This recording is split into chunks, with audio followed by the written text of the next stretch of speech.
अच्छा सुनो, अब क्या होता है जब भी हम लोग सर्किट बनाते हैं उसमें एक ही रेजिस्टेंस होना पड़ेगा, ऐसा जरूरी नहीं बहुत सारे रेजिस्टेंस एक साथ हो सकता है। ठीक है, मान लो हम एक अच्छा लाइटिंग बनाने की कोशिश कर रहे हैं तो उस पे बहुत सारे एलईडी बल्ब एक के बाद एक लगाया जाता है। सो ये जो कोई भी सर्किट में अगर रेजिस्टेंस एक के बाद एक आता है, रेजिस्टेंस एक के बाद एक आता है, देन वी कॉल इट क्या कनेक्शन। हाँ, तो कंडीशन क्या है, सीरीज कॉम्बिनेशन में same current flow through all the resistor, same होगा थ्रू ऑल द रेजिस्टर्स, सारा रेजिस्टर में से सेम करंट फ्लो करता है। ठीक है, सो कैसे रहता है, वहां पर ऐसे 1 2 3 सब एक साथ रहता है। ठीक है, और सेल उसके साथ डायरेक्टली ऐसे सेम अमाउंट ऑफ करंट। तो देखो नहीं सेम मतलब सेम करंट मतलब वही करंट सेम करंट फ्लो करेंगे। अच्छा मान लो इस सेल का जो पोटेंशियल डिफरेंस है ये V है और ये करंट सेंड कर रहा है I इन द सर्किट, लेकिन मान लो ये रेजिस्टेंस R1 है, ये रेजिस्टेंस R2 है और ये रेजिस्टेंस R3। हम लोग बोला है कि ये तीन रेजिस्टेंस के जगह में हम लोग को एक रेजिस्टेंस लगाना पड़ेगा ताकि उसमें से एक सेम ही करंट फ्लो करे। ऐसे फायदा क्या होगा, और इसका रेजिस्टेंस R और इसका RS बोल रहे हैं सीरीज कनेक्शन। ठीक है, तो ये RS का वैल्यू कितना है in terms of R1 R2। ऐसे निकालना है, देखो अब I करंट अगर R1 में से फ्लो करेगा तो इसके अक्रॉस जो पोटेंशियल डिफरेंस होगा वो होगा V1।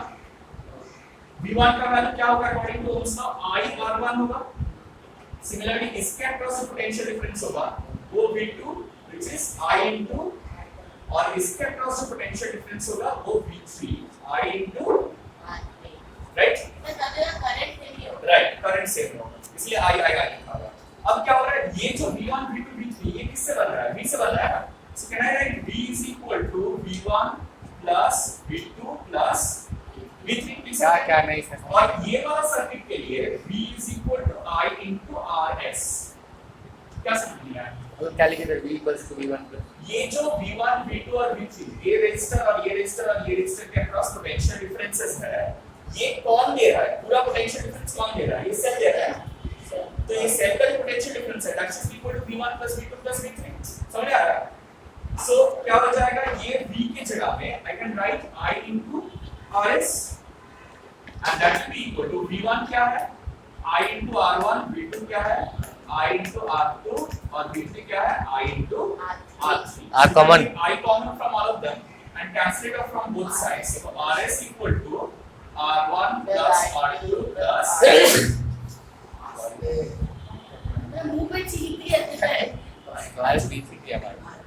समझ में। तो सीरीज कनेक्शन में क्या होगा, सारा रेजिस्टेंस एक के बाद एक ऐड हो जाएगा। और सीरीज कनेक्शन समझेंगे कैसे, जब सेम करंट सामने से फ्लो करेगा तभी हम लोग ये कैसे समझेंगे कि सेम करंट फ्लो कर रहा है कि नहीं कर रहा है। अरे बात कोई और नहीं है ना, करंट तो यहीं से यहीं अच्छा, जाना हाँ, पड़ेगा। हाँ, तो ये दूसरा जगह की राइट फ्लो नहीं राइट करता राइट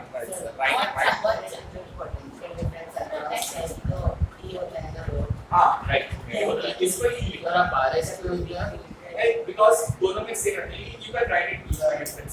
सर RS को RS मतलब सीरीज इक्विवेलेंट रेजिस्टेंस, इसलिए RS हो गया सब लोगों का। अच्छा, नाउ पैरेलल कनेक्शन कैसे समझ में आएगा। पैरेलल कनेक्शन समझने के लिए हम लोगों को देखना पड़ेगा कि सारा जो रेजिस्टर है सेम पोटेंशियल डिफरेंस के अक्रॉस है या नहीं। मतलब हां पैरेलल लिखना है, the potential difference is same, potential difference is same, means same voltage, same voltage। Resistance अलग अलग हो जाएगा, करंट का वैल्यू अलग होगा। सो से देखो ये सर्किट ऐसा होता है कि ये एक रेजिस्टर है, ये एक रेजिस्टर है, ये एक रेजिस्टर है, तीनों रेजिस्टर की दोनों एंड कनेक्टेड है और उससे एक कनेक्शन निकाल के सेल में आ रहा है। तो देखो क्या हो रहा है, कैसे समझ में आएगा पैरेलल कनेक्शन है, ये थोड़ा ध्यान से सुनना। सेल से करंट यहां से निकलेगा, निकल के जैसे यहां पर आया, अगर उसको एक से ज्यादा पाथ मिल रहा है जाने फ्लो करने के लिए, एक से ज्यादा पाथ मिल रहा है, means those are all in parallel connection.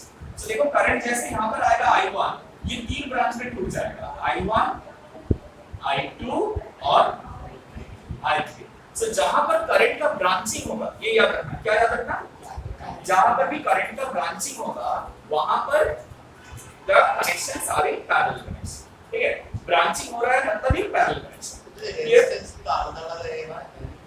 हां, रेजिस्टेंस अलग होती तो হবে, this is R1, this is R2, this is R3, all three are different but सबके across potential difference V होगा, ठीक है। So for the first resistor you can say V equal to I1 R1, इसका मतलब क्या है, I1 जो है वो V by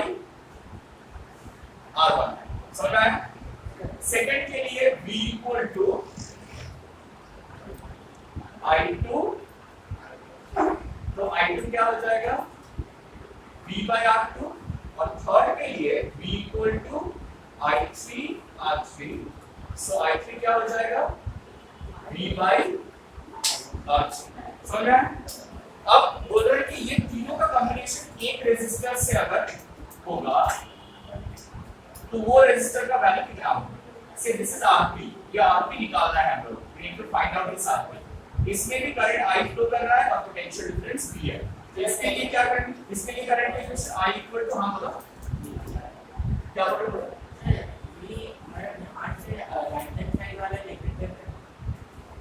हां राइट, लेफ्ट हैंड साइड वाला पॉजिटिव है, राइट हैंड साइड वाला नेगेटिव। अच्छा अब देखो, अब थोड़ा ध्यान से देखो, ये जो करंट I हो रहा है यही तो तीनों करंट में ब्रांच कर रहा है ना, I1 I2 और I3 में।